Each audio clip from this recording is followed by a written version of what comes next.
എല്ലാ പ്രിയ വ്യൂവേഴ്സിനും സ്ട്രോബെറി ചാനലിലേക്ക് സ്വാഗതം. മൈക്രോഗ്രീൻ സീരീസിലെ വ്യൂവേഴ്സ് റിക്വസ്റ്റഡ് വീഡിയോയുമായിട്ടാണ് ഞാൻ ഇന്ന് നിങ്ങളുടെ മുന്നിൽ വന്നിരിക്കുന്നത്. വീട്ടിലെങ്ങനെയാണ് ചകിരിച്ചോറ് തയ്യാറാക്കുന്നത്, എങ്ങനെയാണ് രണ്ടാമതും ഒരേ ട്രേയിൽ മൈക്രോഗ്രീൻ നടുന്നത്, കൂടാതെ കടയിൽ നിന്നും വാങ്ങുന്ന ചകിരിച്ചോറ് എങ്ങനെയാണ് ഉപയോഗത്തിനായി റെഡിയാക്കുന്നത് എന്നിങ്ങനെയുള്ള കാര്യങ്ങളാണ് നിങ്ങളുമായി ഇനി പങ്കുവയ്ക്കുന്നത്. ഞങ്ങൾ നേരത്തെ അപ്ലോഡ് ചെയ്ത മൈക്രോഗ്രീൻസിനെ പറ്റിയുള്ള വിശദമായ വീഡിയോസ് കാണുന്നതിന് വേണ്ടി മുകളിൽ കാണുന്ന ലിങ്കിൽ ക്ലിക്ക് ചെയ്യാവുന്നതാണ്. വീഡിയോയിലേക്ക് കടക്കുന്നതിന് മുമ്പ് നിങ്ങൾ ആദ്യമായാണ് ഈ ചാനൽ കാണുന്നതെങ്കിൽ സബ്സ്ക്രൈബ് ചെയ്യാൻ മറക്കരുത്. വീഡിയോസ് ഇഷ്ടമായ ലൈക്ക് ചെയ്യുക, കമൻറ്റ് ചെയ്യുക, അതുപോലെ തന്നെ നിങ്ങളുടെ ഫാമിലി ഫ്രണ്ട്സുമായി ഒന്ന് ഷെയർ ചെയ്ത് കൊടുക്കാൻ മടിക്കാതിരിക്കുക. നേരത്തെ അപ്ലോഡ് ചെയ്ത ചകിരിച്ചോറിൽ മൈക്രോഗ്രീൻ വളർത്തുന്ന വീഡിയോയിൽ ചകിരിച്ചോറ് വീട്ടിൽ തന്നെയാണ് തയ്യാറാക്കിയതെന്ന് ഞാൻ പറഞ്ഞിരുന്നു. ആ അവസരത്തിൽ പല വ്യൂവേഴ്സും കമന്റ് വഴി നമ്മളോട് ചോദിച്ചു എങ്ങനെയാണ് ചകിരിച്ചോറ് തയ്യാറാക്കുന്നതിന്. ഞാൻ എങ്ങനെയാണ് മൈക്രോഗ്രീൻ വളർത്തുന്നതിന് വേണ്ടി ചകിരിച്ചോറ് തയ്യാറാക്കിയത് എന്നാണ് ഇനി ഞാൻ കാണിക്കാൻ പോകുന്നത്. ഞാൻ ഇവിടെ എടുത്തിരിക്കുന്ന ചകിരി നമ്മുടെ വീട്ടാവശ്യത്തിലേക്ക് വാങ്ങുന്ന തേങ്ങയുടെ മുകൾ ഭാഗത്ത് തേങ്ങ ചീത്തയായി പോകാതിരിക്കാൻ വേണ്ടി വെച്ചിരിക്കുന്ന ചകിരിയാണ്. തേങ്ങ ഉപയോഗത്തിന് ശേഷം ആ ചകിരി നമ്മൾ എടുത്ത് കളയുകയാണ് ചെയ്യുന്നത് സാധാരണ. അതിന് പകരം അത് എടുത്ത് വെക്കുകയാണെങ്കിൽ ഇങ്ങനെയൊരു ഉപയോഗമുണ്ട്. ചകിരി എടുക്കുന്നതിൽ നിന്ന് തന്നെ താനെ കുറേശ്ശൊക്കെ ചകിരിച്ചോറ് താഴെ വീഴും. പിന്നെ പിച്ച് ചീന്തുമ്പോൾ കുറച്ച് ചകിരിച്ചോറ് കിട്ടും. കുറച്ചുകൂടി എളുപ്പത്തിൽ എടുക്കാൻ വേണ്ടി ഇതുപോലെ ഒരു ആയുധം വെച്ച് ഇടിച്ച് ചതച്ച് എടുക്കാം. അതല്ലെങ്കിൽ ഇതുപോലെ ചെറുതായിട്ട് കട്ട് ചെയ്ത് മിക്സിയുടെ ജാറിലിട്ട് ഒന്ന് ഗ്രൈൻഡ് ചെയ്താൽ പെട്ടെന്ന് തന്നെ ചകിരിച്ചോറ് വേർതിരിക്കാനാകും. മിക്സിയിൽ ചെയ്യുന്ന സമയത്ത് ശ്രദ്ധിക്കേണ്ട കാര്യം, മിക്സിയുടെ ബൗളിൻ്റെ പകുതി ഭാഗം മാത്രമേ നിറയ്ക്കാവുള്ളൂ. അതിനുശേഷം ഇത് ഗ്രൈൻഡ് ചെയ്തെടുക്കുക. നിറച്ചിട്ടാൽ ഇങ്ങനെ എളുപ്പത്തിൽ റെഡിയാക്കി എടുക്കാൻ പ്രയാസമാണ്. ഗ്രൈൻഡ് ചെയ്തതിന് ശേഷം നാര് മാറ്റി ചകിരിച്ചോറ് എടുക്കുക. നാരോടുകൂടി എടുത്താലും യാതൊരു പ്രശ്നവുമില്ല. ഇവിടെ ഇപ്പം ഞാൻ എങ്ങനെയാണ് മൈക്രോഗ്രീൻ നടാൻ വേണ്ടി ചകിരിച്ചോറ് വീട്ടിൽ തന്നെ തയ്യാറാക്കിയതെന്നാണ് നിങ്ങൾക്ക് പറഞ്ഞു തന്നത്.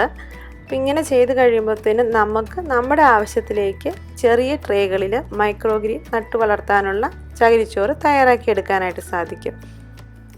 ഇപ്പോൾ ഇത്രയും തന്നെ നമുക്ക് ഇച്ചിരി പോകുന്ന ചകിരിക്കകത്തുനിന്ന് കിട്ടിക്കഴിഞ്ഞു. അപ്പോൾ ഇതുപോലെയാണ് നമ്മൾ ചെയ്യുന്നത്. ഇനി കടയിൽ നിന്ന് വാങ്ങിയ കൊക്കോ പീറ്റ് നടാൻ എങ്ങനെ യോഗ്യമാക്കാം എന്ന് നോക്കാം. ഇങ്ങനെ ഒരു ബ്രിക്ക് ഷേപ്പിലാണ് കൊക്കോ പീറ്റ് കടയിൽ നിന്ന് കിട്ടുന്നത്. പല വെയിറ്റിലുള്ള കൊക്കോ പീറ്റ് കിട്ടും. ഇവിടെ എടുത്തിരിക്കുന്നത് 650 ഗ്രാം വെയിറ്റുള്ള കൊക്കോ പീറ്റിൻ്റെ ബ്രിക്കാണ്. ഇതിൻ്റെ വില 40 രൂപയാണ് ഇത് കാണിച്ചിരിക്കുന്നത്. ഇത് വളരെ ഹാർഡായിട്ടാണ് ഇരിക്കുന്നത്. ഇതിലേക്ക് വെള്ളം ഒഴിച്ചു കൊടുത്ത് കുതിർത്ത് പൊടിച്ചെടുക്കുകയാണ് ചെയ്യേണ്ടത്. ഇതിൻ്റെ പുറത്തെ ഈ കവറിനുള്ളിൽ എത്ര വെള്ളം ഒഴിക്കണം എന്നൊക്കെ എഴുതിയിട്ടുണ്ട്. പക്ഷേ അത്രയും വെള്ളം ഒഴിച്ചു കഴിഞ്ഞിട്ടുണ്ടെങ്കിൽ നമ്മളിത് കുതിർത്ത് വാരിയെടുക്കേണ്ടി വരും. ഞാൻ അത്രയും വെള്ളം ഒഴിക്കുന്നില്ല. അതിന് പകരം ഒരു 2 ലിറ്റർ വെള്ളം ഇതിലേക്ക് ഒഴിച്ച് കുതിർക്കാനായിട്ട് വെക്കുകയാണ് ചെയ്തിരിക്കുന്നത്. വെള്ളം പൂർണ്ണമായിട്ട് കവർ ചെയ്ത് ഒഴിക്കുകയൊന്നും വേണ്ട. അതിന് പകരം അതിൻ്റെ മേലെ കൂടി ഒഴിച്ച് ഇതുപോലെ അതങ്ങ് കുതിർക്കാനായിട്ട് വയ്ക്കുക. വെള്ളം ഒഴിച്ച ഉടൻ തന്നെ ഇതിലോട്ട് വെള്ളം അബ്സോർബ് ചെയ്ത് അത് കുതിർന്ന് വീർത്ത് വരും. ഇതതിൻ്റെ സൈഡിൽ നിന്നുള്ള വ്യൂ ആണ്. അതിങ്ങനെ വലുതായിക്കൊണ്ടിരിക്കുകയാണ്. അതിലേക്ക് വെള്ളം കയറിക്കൊണ്ടിരിക്കുകയാണ്. ഒരു 15 മിനിറ്റ് 10 തൊട്ട് 15 മിനിറ്റ് വരെ നമുക്ക് വെയിറ്റ് ചെയ്യാം. 15 മിനിറ്റ് കഴിഞ്ഞ് ഇത് നമുക്ക് ഇതുപോലെ എടുത്ത് അതിനെ ഓരോന്നായിട്ട് അതിനെ പൊടിച്ച് മാറ്റി. ഈ സമയത്ത് ഇത് ഹാർഡല്ല, അത് സോഫ്റ്റ് ആയിട്ടുണ്ട്. ഇതുപോലെ നമുക്ക് വേഗത്തിൽ തന്നെ അതിനെ പൊടിച്ച് എടുക്കാവുന്നതാണ്. ഇങ്ങനെ എല്ലാ കുതിർന്ന ഭാഗങ്ങളും നമുക്ക് പൊടിച്ച് ഇതുപോലെ എടുക്കാം. അതിനുശേഷം ഇനി ഏതെങ്കിലും ഒരു ഭാഗം കുതിരാത്തതുണ്ടെങ്കിൽ നമുക്കതിലേക്ക് കുറച്ച് വെള്ളം കൂടി ഒഴിച്ച് കുതിർക്കാവുന്നതാണ്. ഇവിടെ ഞാൻ ഒരു ഭാഗം കുതിരാൻ വേണ്ടി ഒരു 1/2 ലിറ്ററും കൂടെ അതിൻ്റെ മേലെ ഇതുപോലെ ഒഴിച്ചു കൊടുത്ത് കുതിർക്കാനായിട്ട് വെക്കുകയാണ്. ഇത് 5 മിനിറ്റ് പോലും എടുത്തില്ല. അതിനു മുന്നേ തന്നെ ഇത് കുതിർന്ന് നല്ലതുപോലെ പൊടി പൊടിയായിട്ട് വന്നു. ഇങ്ങനെ വളരെ എളുപ്പത്തിൽ നമുക്ക് കൊക്കോ പീറ്റ് ഉപയോഗിക്കാൻ വേണ്ടി റെഡിയാക്കി എടുക്കാവുന്നതാണ്. 650 ഗ്രാം മാത്രം വെയിറ്റുള്ളൊരു ബ്രിക്കിൽ നിന്നാണ് നമ്മൾ ഇത്രയും ചകിരിച്ചോറ് റെഡിയാക്കി എടുത്തത്. ഇത് നമ്മൾ ഉപയോഗിക്കുന്ന സാധാരണ ചെറിയ ട്രേകളാണെന്നുണ്ടെങ്കിൽ മൈക്രോഗ്രീൻ വളർത്തുന്നതിന് വേണ്ടി ധാരാളം ട്രേകൾ നമുക്ക് റെഡിയാക്കി എടുക്കാനായിട്ട് സാധിക്കും. ഒരുപാട് വില കൊടുക്കേണ്ടാത്തത് കൊണ്ട് തന്നെ ഓൺലൈനിൽ കിട്ടുന്നതുമായതുകൊണ്ട് വീട്ടിൽ തയ്യാറാക്കാൻ അസൗകര്യമുള്ളവർക്ക് ഇതുപോലെ നമുക്ക് കടയിൽ നിന്നും വാങ്ങി തയ്യാറാക്കി നമ്മുടെ കൃഷി ആവശ്യത്തിലേക്ക് മൈക്രോ ഗ്രീൻ കൃഷിക്ക് വേണ്ടി. അതുപോലെ തന്നെ നമ്മുടെ ചെടികളിൽ തണുപ്പ് നിൽക്കാൻ വേണ്ടി വളരെ നല്ലതാണ് ചകിരിച്ചോറ്. ചെടിച്ചട്ടികളിലോട്ട് ചകിരിച്ചോറ് ഇട്ട് കൊടുത്താൽ അതിൽ വെള്ളത്തിൻ്റെ അംശം നിന്ന് ചെടികൾ പെട്ടെന്ന് വാടി പോകാതിരിക്കാനായിട്ട് സാധിക്കും. അപ്പോൾ അവിടെ വേണമെങ്കിൽ നമുക്കിത് യൂസ് ചെയ്യാം. ഇങ്ങനെയാണ് വാങ്ങുന്ന കൊക്കോ പീറ്റ് ഉപയോഗിക്കാനായിട്ട് റെഡിയാക്കി എടുക്കുന്നത്. ഇനി നമുക്ക് നേരത്തെ നട്ട മൈക്രോ ഗ്രീൻ ട്രേകൾ വീണ്ടും നടുന്നതിന് വേണ്ടി എങ്ങനെ തയ്യാറാക്കിയെടുക്കാമെന്ന് നോക്കാം.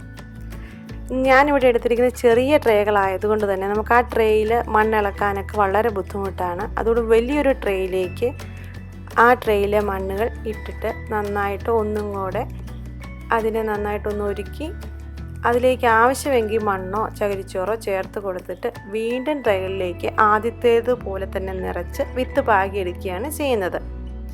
ഇതെങ്ങനെയാണ് വിത്ത് പാകുന്നത് എന്നുള്ള വീഡിയോസ് നേരത്തെ തന്നെ അപ്ലോഡ് ചെയ്തിട്ടുണ്ട്. ഡിസ്ക്രിപ്ഷൻ ബോക്സിൽ അതിൻ്റെ ലിങ്ക് ഷെയർ ചെയ്തിട്ടുമുണ്ട്. നിങ്ങൾക്കതൊന്ന് പോയി കാണാവുന്നതാണ്.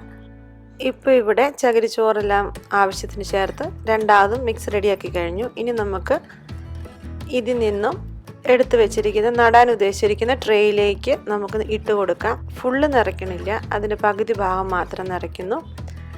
ഇതുപോലെ നമുക്ക് നിറച്ച് കൊടുക്കാം. ഇനി വിത്ത് പാകുന്നതിന് മുമ്പായിട്ട് ഇതൊന്ന് നനച്ചു കൊടുക്കണം. ഇനി ഇതിലേക്ക് നമുക്ക് വിത്ത് പാകാം. കുതിർത്ത വിത്തുകൾ പാകാം, അതുപോലെ തന്നെ കുതിർക്കാതെ വിത്തും പാകാം. കുതിർത്ത വിത്തിനേക്കാളും കുറച്ച് കൂടി സമയം എടുക്കുമെന്ന് മാത്രമേ ഉള്ളൂ ഈ കുതിരാത്ത വിത്തുകൾ. അപ്പോൾ ഇതുപോലെ നമുക്ക് ഏതെങ്കിലും ഒരു വസ്തു വെച്ച് ഇതിനെ ഒന്ന് ലെവൽ ചെയ്യാം. അപ്പോൾ ഒരേപോലെ സ്ട്രോങ് ആയിട്ട് വളർന്നു വരാൻ വേണ്ടി സഹായിക്കും. അത് നന്നായിട്ട് നമുക്ക് ധാരാളം ഇതുപോലെ ഫില്ല് ചെയ്ത് നിറച്ചിട്ട് കൊടുക്കാം. അങ്ങനെയാണെന്നുണ്ടെങ്കിൽ തിക്കായിട്ട് നല്ലതുപോലെ ഇത് വളർന്നു വരും. ഇനി ഇതിൻ്റെ മേലേക്ക് ചകിരിച്ചോറിട്ട് കൊടുത്ത് വിത്തുകൾ നല്ലതുപോലെ കവർ ചെയ്യാം. പൂർണ്ണമായിട്ട് കവർ ചെയ്യണം നിർബന്ധമില്ല.